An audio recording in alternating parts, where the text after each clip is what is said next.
আমার বাবা বাংলাদেশ জাতীয়তাবাদী দলের একজন কর্মী। তিনি ছোটবেলা থেকেই আমাদেরকে আপসহীন দেশনেত্রী খালেদা জিয়া তিনি আমাদেরকে ছোটবেলা থেকেই আপসহীন দেশনেত্রী বেগম খালেদা জিয়ার আদর্শে অনুপ্রেরণা করে বড় করেছেন এবং আমাদেরকে শিখিয়েছেন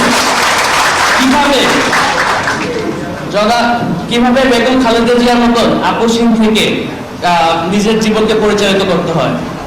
সেই শিক্ষা থেকেই আমার বাবার দেওয়া সেই শিক্ষা থেকেই আমরা আমাদের জীবনে বড় হয়েছি এবং আমরা জুলাই আগস্ট গণঅভ্যুত্থানের সময় আমরা সেই খুনি ফ্যাসিস্ট হাসিনার সাথে আপোষ করিনি।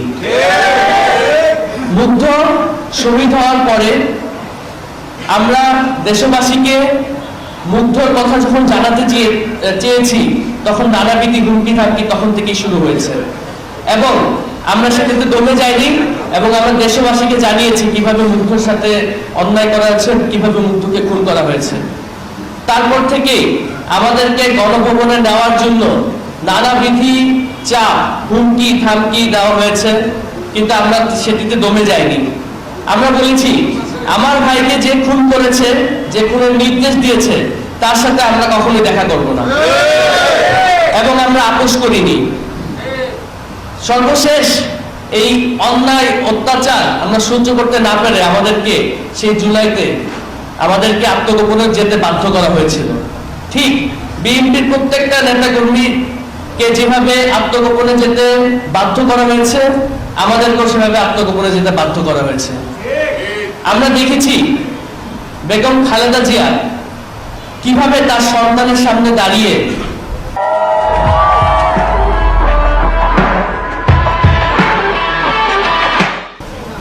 কান্না করেছেন।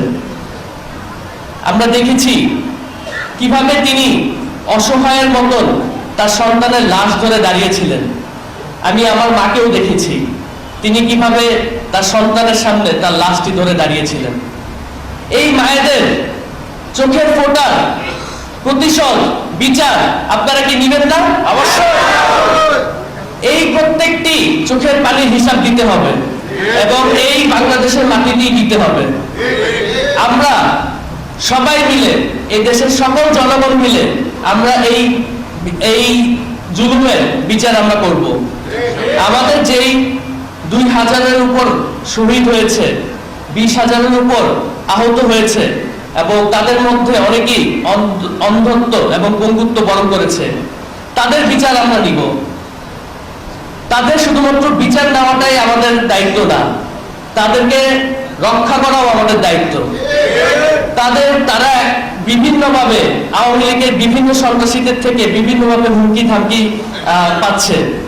আমাদের সবাইকে মিলে তাদের পাশে দাঁড়াতে হবে এবং তাদেরকে রক্ষা করতে হবে। তারা এই দেশের সম্পদ, এই শহীদ এবং আহতরা এই দেশের সকলের সম্পদ। আমরা সবাই মিলে, এই দেশের সকল জনগণ মিলে আমরা তাদেরকে রক্ষা করব। আমি আবারও অসংখ্য ধন্যবাদ জানাচ্ছি বিএনপি এবং বিএনপির অঙ্গ সংগঠনের সকল নেতাকর্মীদেরকে। এখন বাংলাদেশ পরিবর্তন করার সময় এসেছে।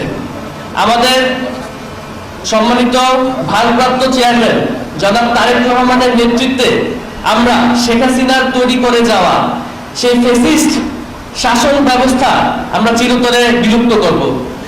আমরা আমাদের নেতা জনাব তারেক রহমানের নেতৃত্বে এই দেশে তরুণদেরকে নেতৃত্বে নিয়ে আসব এবং তরুণদের মাধ্যমে এই দেশের ভবিষ্যৎ পরিবর্তন করব।